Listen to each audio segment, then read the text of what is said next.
Hi guys, welcome back to the channel. So today I'm with my buddy Andrew and we're going to talk about what we think are some of the best bikes that we're going to see in 2025. I'm going to kickstart this one with a Royal Enfield Bear 650 Scrambler bike.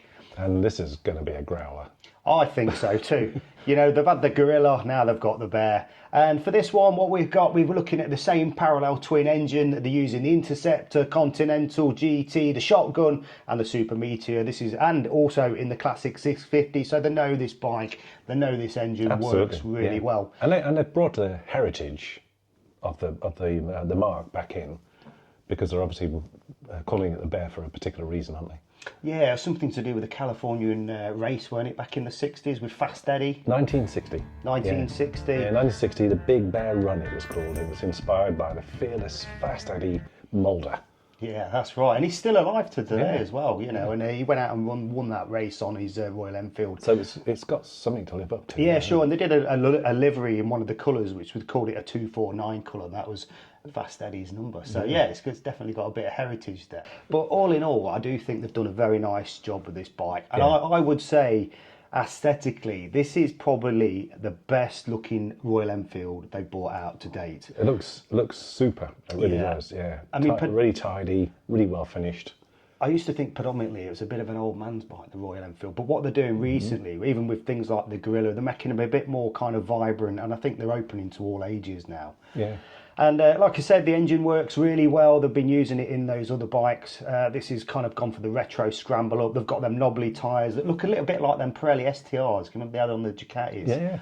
And but they're not. They're and I think the combination, the 19-17-inch combination, should make it quite useful off road as well. Yeah, I mean, I don't know how many people actually use them off road, but they, you know, it's. I think it's going to have that capability there. I saw this bike at the NEC show back in November, and I did get a chance to have a sit on it and a stand on it as well. And the standing position's really nice. I think, again, with the Royal Enfields, they build them really well. They're robust. The quality of it looks absolutely superb. Like a lot of these bikes, you've got to see them in the flesh first. I don't think it should be a slouch. It's got 47 brake horsepower. Yeah, that's right. You know, it's not going to pull your arms off, is it? No, But yeah, I think it is enough for the purpose. 47 horsepower should be more than enough, shouldn't it? Definitely. You remember when we did the Sweet Lamb thing? Yeah. You don't need brake horsepower, do you? No, you don't. you don't. Especially if you're going to take these things kind of off road as well. You need grunt. Yeah, and you need skill. You need skill, absolutely. You need skill. But yeah, you know, as an all-over package, I think Royal Enfield definitely got this one. They already launched these in the UK. They've come quite early, actually. I thought they were going to be quite kind of towards March time, but yeah, they're already out there in the shops. I've noticed they're already selling as well from the local Smalley Cross dealership areas. People are buying them straight away. £49 down. £49 down. And 6,749. Yeah, not bad, eh? Well, I think again, price point. Sweet spot that is, I think. Yeah, it's not a lot of money for a motorcycle these days, and what you're getting is a fantastic bit of kit. Seat height 830mm, slightly up on the Interceptor, which it's kind of modelled on. But again, you've got that ground clearance, ain't you? And 216 kilos, which, you know, I think that's wet weight, including the fuel. So that's not too bad in for the size of the bike. Yeah, it seems a little heavy. It's going to be heavy when you're going to be like pushing it around for sure. But like all these bikes, it depends on how well they're balanced really. And once you get on them, and yeah, I'm looking forward to riding this one, and hopefully sooner rather than later. I wonder if it's the steel frame that's added to that weight, or the... Well, again, wet weight is... what does wet weight mean? That they put including fuel. So there's a lot of wet weights out there that don't include the fuel. And that makes the big difference. Yeah. And especially on how the bike's designed, or where that weight sits as well on the bike. It'd be interesting to see how nimble it is.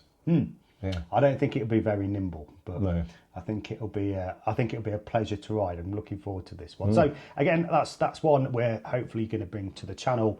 Like I said, sooner rather than later. So on to the next one. Oh, this one's going to be interesting, because will they actually even produce it? Well, exactly. And we're talking about the KTM 390 Adventure R. This is that sort of small capacity engine adventure bike. Looks lovely. It does look lovely. I saw it at the NEC again. Drill over job, I think. You know, I just think KTM, you know, we know they're in financial difficulty. I'm sure somebody's going to, either if they don't sort it out, somebody's going to buy them. Yeah. Without a doubt. KTM are not going to go under. Because to restructure. From what I understand, I think, is it an Indian company that owns 49% anyway? Yes. And I think they'll pick them up. Right to the bank's money. Yeah. But anyway, this 390 Adventure R, I mean, they brought out a 390 Adventure bike last year. It wasn't the best look car. I took that one around the south of India. It wasn't an adventure bike. It was a Duke with a couple of panniers on, and it wasn't geared up for the off-road side of things. But this does look like a proper off-road bike. You've got kind of like that 399cc engine that's up on last year's. This is the third generation. Yeah. You've got the 21-inch front wheel and the 18 rear, so definitely set up for that off-road focus. It looks really balanced for both, though, road and off-road. Yes, exactly. Yeah. You know, but I think again, nice riding position. It's got good brake horsepower as well. Again. Yeah, I mean, they've got the new 5-inch TFT screen. They've got that WP suspension setup, which is fully adjustable. 44 brake horsepower.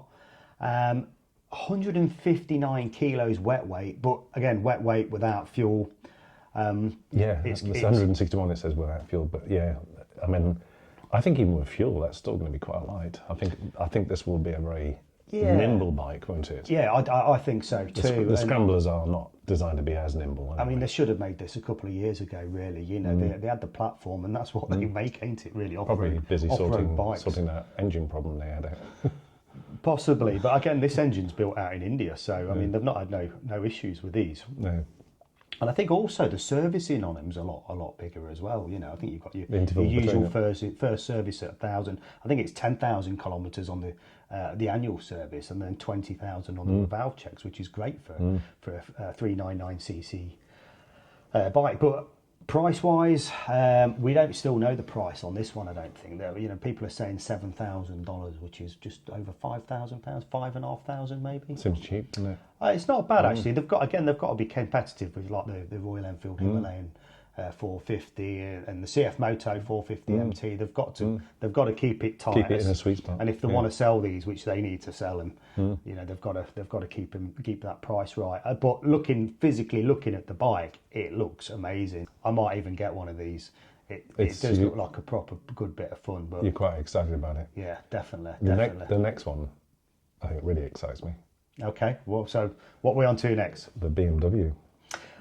Oh, the F450 GS. I had to go back and look at that about 3 or 4 times. I was just like thinking, oh my God, this just looks so well put together. Yeah, definitely.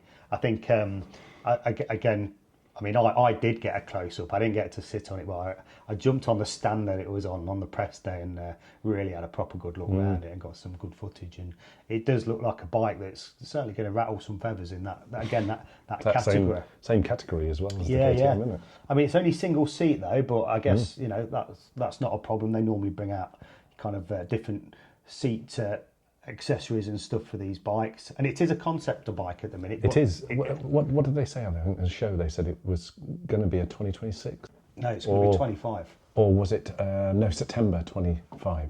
Yeah, September 25. Yeah, well, yeah. I mean, obviously they've started advertising it, so they're definitely bringing it out. I did notice at the show as well, it had Brembo brakes. I'm not sure about the wheel setup though. 19-inch front. You know, would you not have gone for a 21-inch front if you're going to bring out a kind of a GS adventure bike? But maybe they wanted to also balance it with road use. Possibly, and I think they might possibly bring out 2 variations of this as well. You don't know at this stage. One more off-road. A 19-inch front and then a 21-inch front would be great. You know, so you've got kind of the best of both. But let's face it, most people ride more on road than off. But it'd be great if you've got something that is off-road capable. And I think, you know, it does look looking at the videos and stuff that BMW have done, it's like, you know, it does look, I mean, I know they're professional stunt riders and we're not, but they did look like they were kind of ragging that bike around well. I just think when it was just the first impressions of looking at it, and I just thought they've actually cosmetically made that look really good. And the finish on it was just sublime, I think, in BMW style, but also I just think, you know, you could be cutting that down when you're trying to go into that market, that sub 450 market. You could be cutting those things down, but they haven't cosmetically at all, have they? Yeah, I mean, I think that, you know, they've got some premium bits on there, and Looking at that wet weight there as well, 175 kilos. Again, it's light. You know, is that with fuel or without? Nimble as a... I think that's probably without fuel. But what else they got? Oh, I mean, they've got the best TFT screens as they have on a lot of these GSs. They're nice. Still had all the jog wheel, and the buttons look very premium like they do on the GSs. So you know you're going to get that BMW quality with this as well. And it's looking like it's going to be 48 horsepower as well, which is up on the other bikes in that category as well. So be interesting to see what price they... I presume you could go in and reserve one now, but obviously there's probably no price details. There's no price details at the minute, So. Stick your name on the list. That's again, what it is. I think they can't go too far. I know you're going to get their Brembo brakes and things like that, and you're going to get some premium bits on it. Sub 7,000 somewhere in there. I'd like to think so. Yeah. I'd like to think so. It's probably you're going again. It's such a competitive. Kind of world in that segment now. They'll give you the opportunity to up spec because that's what everybody does, doesn't it, these days? Let's face it, when you go into BMW, there's normally, by the time you've come out and ticked all those optional extras, you've doubled the price of the BMW, Ducati. Yeah, all of them, to be honest. Click. And there's your bill, sir. You sure you don't want one of these? Race exhaust. But it's definitely a bike that's getting a lot of interest already. Certainly grabbed my attention. That one I had to go back and have a look at a few times. And I think again with these, you know, we don't know the price, but we know it's going to be competitive. It's the sort of bike you could have the second one in the garage, you know, and just go and scratch some lanes on it. And you know, they're not massive adventure bikes. You know, you're not going to be going around the world on this thing. No. But you know, it's going to be a perfect just kind of jump on it, Sunday ride, go take some lanes on, go get a bit muddy, a bit dirty. You know, and they're going to be so light. It's going to feel like, especially if you're used to riding like a big 1250 1300 GS, it's going to be like you're feeling you're jumping like on a 125. Yeah. And what I've found after riding some of these big adventure bikes and now riding some of the smaller ones, they're more fun in my eyes because you can get on the throttle. It's like riding a scrambler, isn't it? You can use that power. You can use the power rather than, you know, yourself when we get on those big Ducatis we've rode and You're almost starting to head towards the scrambler territory, aren't you? Because they are nimble and light. Those bikes are designed to be nimble and light. Yeah, again, I think we're really looking forward to seeing this one. Yeah. And bring it to the market. Yeah. Let's see how it performs. It certainly excites me, that one. Right, this is the Honda Hornet 1000 SP. This is, I think, is going to be a great seller because it's got the 2017 five-blade engine in, so they prove. I think Honda, what they've done, they've took all these bits off the shelves that they've had lying around for a few years and built a bike that is just phenomenal. And the best thing about this bike, it's sub 10 grand, ain't it? This is the SP version. This is the SP, which the SP has the quick shifter, the O-lins, a little bit more brake horsepower. Brembo brakes. So in a grand, and it's only a grand more than the standard one. Yeah. So this one's £9,999. Yeah. There's £1,000 difference. The other one's $899. The only downside to this is, and it's not really a downside, but it's only in one colour, ain't it? So you've got it in the black with the gold forks for the SP. And the gold wheels. What colours do they do it in the standard one? You've got grey, what's called a matte Iridium grey, you've got a pearl glare white and Grand Prix red. Yeah, so you've got a few colour choices there, but to be honest with you, I'd just go for the SP one. SP and the gold wheel combination and the gold forks combination, it just sets it off really nicely. It's got a lot of power there. You want some stopping power as well, don't you? So I'd go for the one with the Brembos on for sure. I think for the grand difference, you probably by the time you try and spec the other one up, you're over that grand. Yeah, I mean, I think they're the Stylema calipers as well. So, you're talking 155 brake horsepower, solid engine. What's it coming out with? A previous Fireblade, you said? Yes, 2017 Fireblade. It works. That's what I mean. It works. And you're comparing this to an MT10. Yeah. Which is how much more? Well, an MT10 is £5 grand more. Wow. That's a big price difference, and you know, I think again Honda's going to rattle the market with this bike for what you're getting. It's a lot of bike, a lot of power, a lot of bike for that money, a lot of bike for 10 grand. I mean, that's just unheard of in this day. We've got to ride that, haven't we? Oh, without a doubt. Yeah. And the one thing I will say that's pretty ugly about it is that big ass exhaust on there. I mean, Yeah. on the picture, it looks big in real life. But it's an easy fix, that is, isn't it? It is. It reminds me, you know, when Suzuki did that on their GSXR, and they had that big, massive can on it, and it just looked ridiculous. It looks like something they've had on the shelves for 10 years, and they've just gone, oh, this fits. I've got loads of spare metal. What I'll do is I'll make a big can. It is massive. Honestly, it is absolutely massive. So, yeah, that would have to come off, and we'll just replace it. An easy fix. Whether it requires an up map or you can just swap it straight over. Either way, it will cost a lot of money to do. I don't think it'll cost you a great deal to replace the end can. No, there'll be a lot of choices out there. I mean, seat height 809mm, so that's about right, ain't it? What else has it got? 17-litre tank. What's the weight on it? 211 kilograms.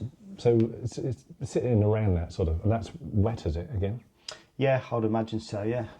But yeah, it's there on the money, and again, I think this bike is going to fly off the shelves. I think so. I think it's an interesting bike. Definitely, it's going to be well worth. I mean, Honda's got a great rep, and yeah, that's right. And I think that they've done a great job with sitting this in a perfect price point, a really sweet spot. Times are tough in the UK in 2025, money wise. How do you stimulate the marketplace? Exactly. Bring out a bike that's got all the exciting aspects to it, and at price point that's just irresistible compared to everybody else.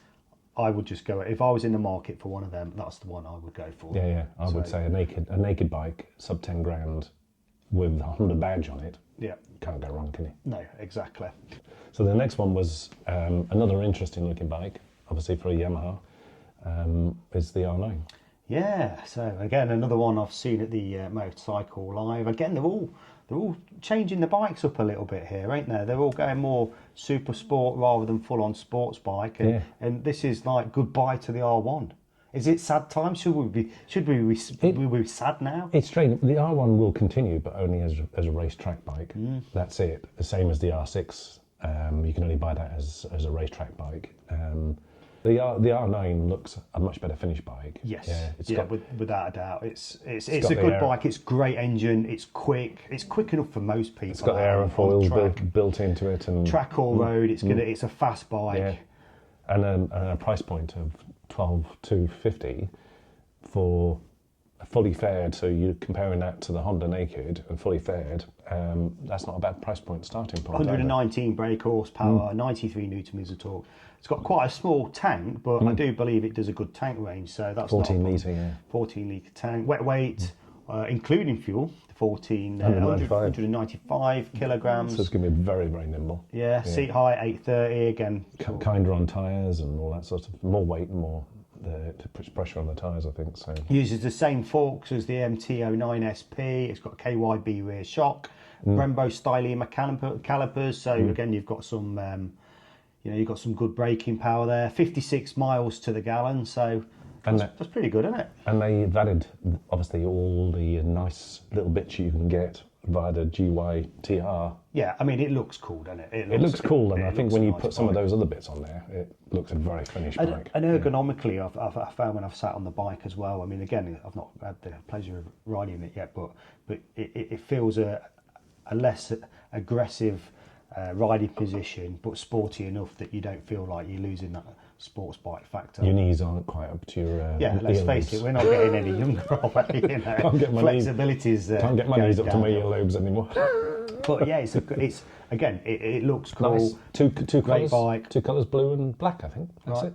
Yeah. And the Yamaha favourite blues always comes in there, doesn't it? And then if you prefer black, you don't like that. And I think that's nice. 2 nice combinations of colour there, realistically. I think so too. Yeah. And again, this is why we've brought it to the channel, because we feel it will sell well. It looks a good bike, and definitely one I shall bring to the channel whenever I can.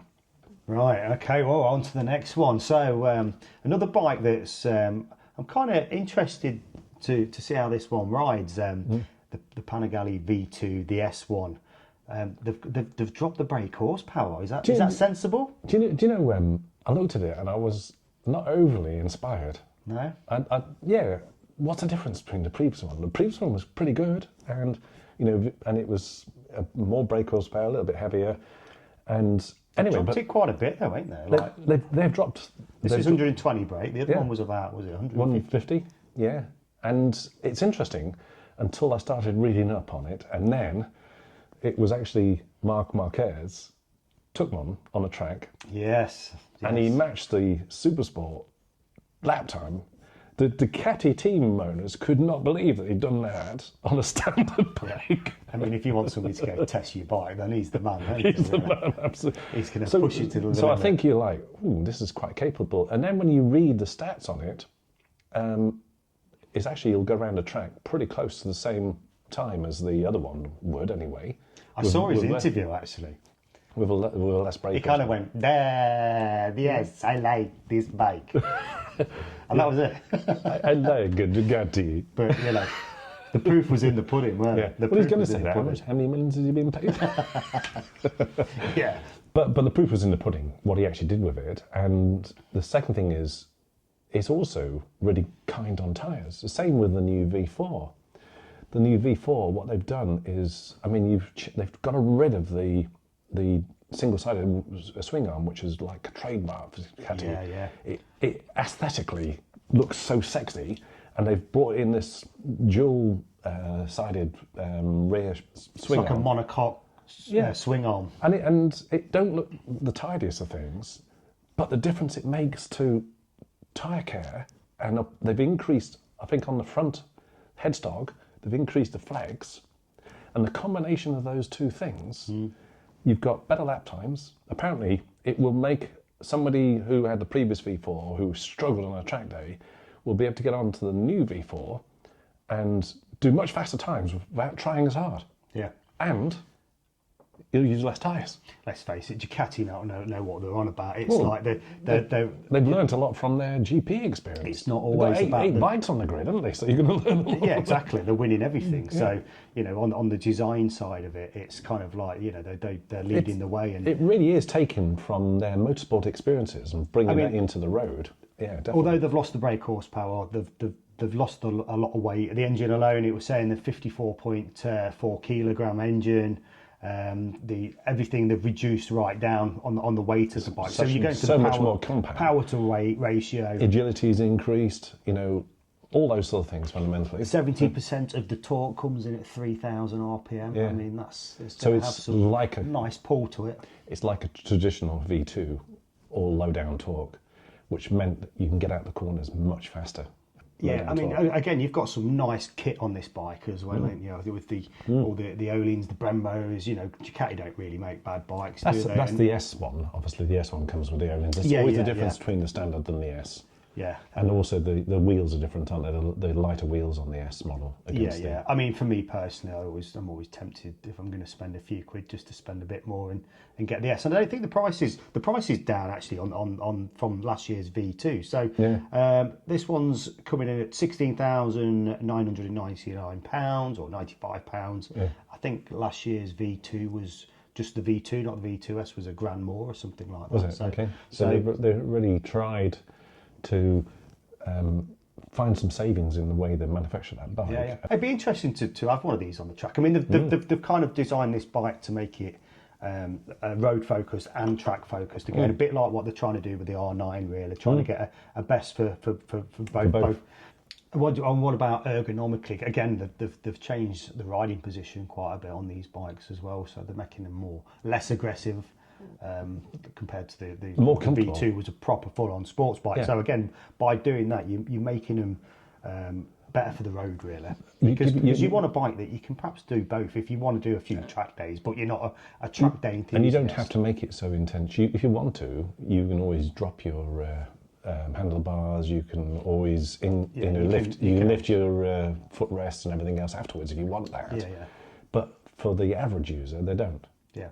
And they will never get to that point, and you'll probably find the ground clearance is still quite significant. Yeah, yeah. I think if you can get it For over, the average track day, right? yeah, exactly. If you can get it over and touch those pegs, you're some heathen.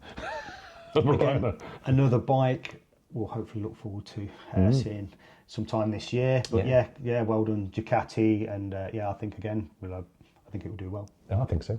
What we got coming up next? We've got the Suzuki DRZ-4S. Yeah, and I mean, we're talking what, 15-year gap since they last withdrew that because it was Euro 3 and it didn't meet the emissions. So Oh, is that why? Okay, yeah. Well, I know it's been a while, but I didn't realise it had been that long. So yeah, it's great to see it back. That's the dual sport bike they're bringing out with the 21-inch front wheel, 18-inch rear. I think again this bike is placed at the right time. And they haven't just actually taken this 15-year-old bike and then made it Euro 6 or whatever it is now. They've actually changed the chassis, they've changed the suspension, they've done a lot of differences. Ride-by-wire throttle, which means we've got some kind of rider modes there as well. Switchable ABS. This bike looks... KYB. Suspension. So yeah, this bike looks really, really cool. It's got a small tank on it though. It's a 8.7 litre tank. Yeah, and that could be a problem, except for... It does 83 miles to the gallon. So it's quite efficient. So they said, what, about 150 range? Yeah. Which is not bad, is it, really? You do find with a lot of these bikes as well, there'll be aftermarket bits if you want to put a bigger tank on, which is generally dead easy to do. That's why its wet weight is quite a good point, isn't it? Yeah, 154 kilos. It's going to be light. It's going to feel like a dirt bike, really, and that's predominantly what it is. Fundamentally. I think, again, the SM version, obviously designed to do a little bit more road routes. So you've got two variants of this. You've got the Supermoto version, or you've got the dual sport with the adventure sort of style setup. Yeah. I think, again, it's another bike that's going to do really well. I think they brought it in at the right time. Brake horsepower wise, what we're talking, 39 brake horsepower. It should be enough, shouldn't it? Really? I think so. Suzuki's done a really nice job with this one. Yeah. What we don't know is price yet. Right. Because it's due out in the summer of this year. Okay. That's when it's due to hit the marketplace. So I think pricing is due any time now, probably about March. So there's no speculation, but I'm guessing it's going to be sitting in that sort of 5 to 7 bracket. Yeah, exactly. I think it's probably going to be more to 7,000, but who knows? That's pounds we're talking here because we're not in dollars. Yeah, so we have to multiply that by 1. I think the dollar's come right down now, isn't it? So was it 1.12 now, somewhere in that region? Yeah. There you go. That's if you want to do the maths. Yeah, again, these bikes look super exciting, and I think they'll, because of that gap as well, I think they're going to make a big comeback. I think Suzuki seemed to have sat idle for a while, and then suddenly it's like the big giants woke up and started to produce. Because they used to have bikes coming out. Used to have some exciting stuff, and it looks like they've got some exciting stuff coming back. So here we come, Suzuki. Yeah, it's another one. Definitely going to bring these to the channel. These do support me on press bikes, so yeah, it's one that I will bring both variants to the channel as well. So super excited to ride this one. So on that note, that's just a few bikes that we've had a little chat about, which we think will do well. I'm sure there'll be loads there that you'll say to us, what about this bike? What about that bike? Why don't you tell us? And we'll add it to the list. Yeah, if we can bring to the channel with them, we sure will. Yeah, definitely. I'm sure we've missed some out, but we're trying to keep this... There's loads we've missed out, but we're running out of time. So hope you enjoyed the video today, guys. And don't forget, if you're not subscribed to the channel, please do so. Give us a like, and we'll see you in the next one.